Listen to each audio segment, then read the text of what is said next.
Hi everyone, today is the third video in the series Crafty Friends. Now each Sunday I put out a video which one of my crafty friends has created for you. This is a top tip, a technique, a hack, something like this that you can take away and use, but we would love it if you could also go over to my friend's channel and like them. A lot of these people have smaller channels and they are looking to expand their subscribers list and to make sure you know where you can get amazing crafty techniques from other than my channel and the ones you're already subscribed to. So go and check Deb out after watching this tip. This is amazing, all about mirror stamping.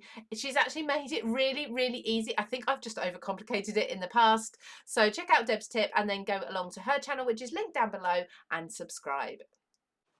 Hi everyone, I'm Deb and my tip today is mirror stamping, also called reflection stamping or reverse stamping, and it's when you've got a stamp that faces one way and you would like it to face the other.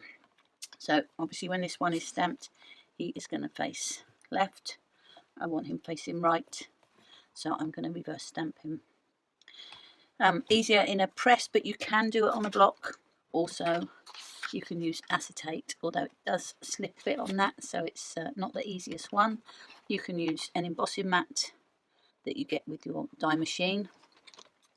I've even done it on the reverse of a background stamp. So the one I'm going to use today is this, which is a layering stamp, so it's just a plain stamp made with stamping material. Take this mat out because I don't need that and put my layering stamp in. Also, a little tip, if you've got unmounted stamps like this one is, some glue stick on the back will hold it to your stamp platform or your block, and it comes off with water, so we're going to pick him up with that. We can use Memento, which is a dye ink, or VersaFine Clair, which is a pigment ink. Something that stays wet for just a little while. This is a quick dry one, but if you're going to colour with alcohol markers, then that's the one. You want a dye ink. Watercolours pigment ink will work for that. So I will ink up my stamp. So press him into the layering stamp or the whatever you're using to do your reverse stamping. Don't need to press too hard, but we'll ink him a few times just to make sure he's nice and dark, because you are going to get a lighter image on a reverse stamp than on a regular stamp. So, and then take your piece of card,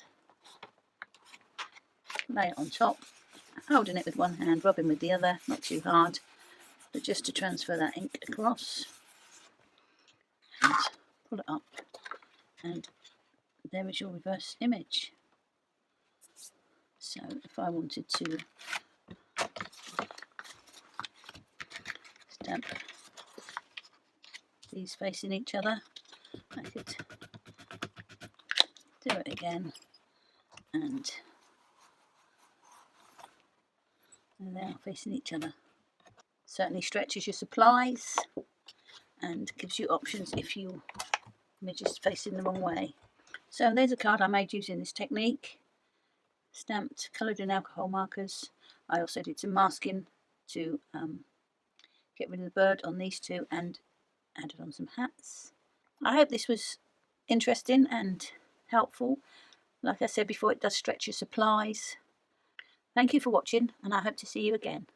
See, I told you she makes it really easy, doesn't she? And I love the idea of using the back of a background stamp as well, so you don't actually have to get in any special supplies. So like I say, go and subscribe to Deb's channel as well. She'll have lots more tips and techniques throughout her videos, help her build her audience. We all share like this. And if you're interested in taking part in this series as well, don't forget, of course, to find me on Facebook and drop me a message. Take care, everybody. I'll see you again next Sunday.